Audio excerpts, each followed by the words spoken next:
అట్లా ఇప్పుడు ఎవరెవరు రాసిండ్రు ఏందని చెప్తే ఆ పేర్లని చెప్తే నువ్వు ఆశ్చర్యపోతావు. ఎవరు సార్? నేను చెప్పాను, నేను అంటే వాళ్ళు ఏదో మంచి అసలు పొజిషన్లో చెప్పాను, అసలు చెప్పాను, చెప్పండి అసలు చెప్పాను. నాకు ఎలక్షన్ ఏజెంట్ గా ఉన్న వాళ్ళ పేర్లు కానీ లేకపోతే ఆ అంటే టైంలో వాళ్ళు ఇప్పుడు ఎట్లా దిగారు? వాళ్ళందరూ కొందరు టీడీపీలో పోయినారు, తర్వాత కాంగ్రెస్ లో పోయినారు.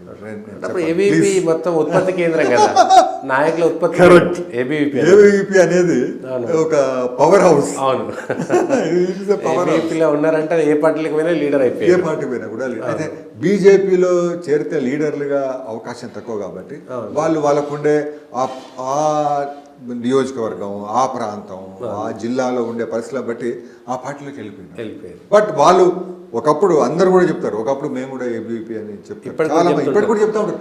ఇప్పుడు బీజేపీలో చేరే వాళ్ళందరూ కూడా చేరే టైంలో వాళ్ళు ఏమంటారంటే, మేము ఒకప్పుడు ఏబీవీపీలో పనిచేసిన వాళ్ళం, మేము ఒకప్పుడు ఆర్ఎస్ఎస్లో శాఖకు పోయిన వాళ్ళం అని ఇప్పుడు చెప్తా ఉంటారు. ఎవరెవరు ఉండే సార్ 84లో? ప్లీజ్ సపోర్ట్ నన్ను అడగొద్దు, నేను మీకు సమాధానం చెప్పాను. అంటే ఇప్పుడు వాళ్ళు ఎవరు పెద్ద పెద్ద స్థాయిలో, వాళ్ళందరూ కూడా పెద్ద పెద్ద స్థాయిలో ఉన్నారు, కేంద్ర మంత్రులుగా కూడా పనిచేస్తున్నారు వాళ్ళు. జిల్లాలలో ఎమ్మెల్యేలుగా ఉన్నారు, జిల్లాల మంత్రులుగా ఉన్నారు. వాళ్ళందరూ కూడా ఎలక్షన్లలో చాలా చురుగ్గా పనిచేస్తున్నారు. బట్ నిజంగా కూడా ఆ ఎమ్మెల్సీ ఎన్నిక, నాకు ఎమ్మెల్యే మేయర్ ఎన్నికేమో టీడీపీతో పొత్తు, తర్వాత కొంత అక్కడ ఉండే పరిచయాలు. బట్ ఇది మాత్రం సంస్థాగత బలంతోనే ఎమ్మెల్సీ గెలిచినాను. బీజేపీకి సొంత బలం అంత ఉండేది. అది అసలు ఒక గొప్ప విజయం.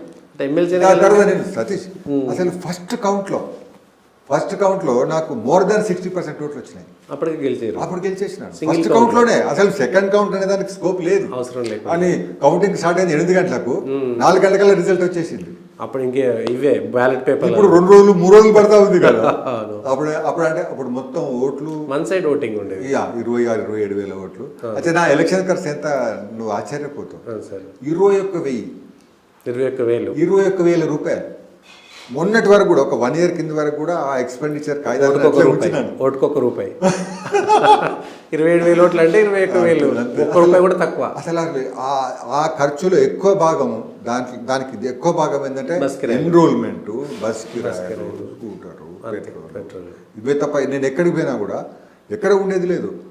మా కార్యకర్తలు వాళ్ళ ఇళ్లలోనే ఉండడం, వాళ్ళే భోజనం ఏర్పాటు చేయడం, అక్కడే స్నానాలు అంతా కూడా.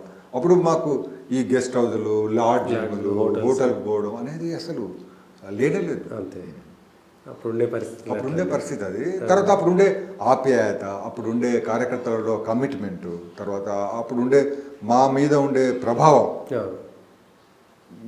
అంటే సంఘ భావజాలం, ఏబీవీపీ భావజాలంలోకి అయితే కుటుంబాల్లాగా ఉండాలి, మనం వసుదైక కుటుంబాల్లాగా ఉండాలి అనేది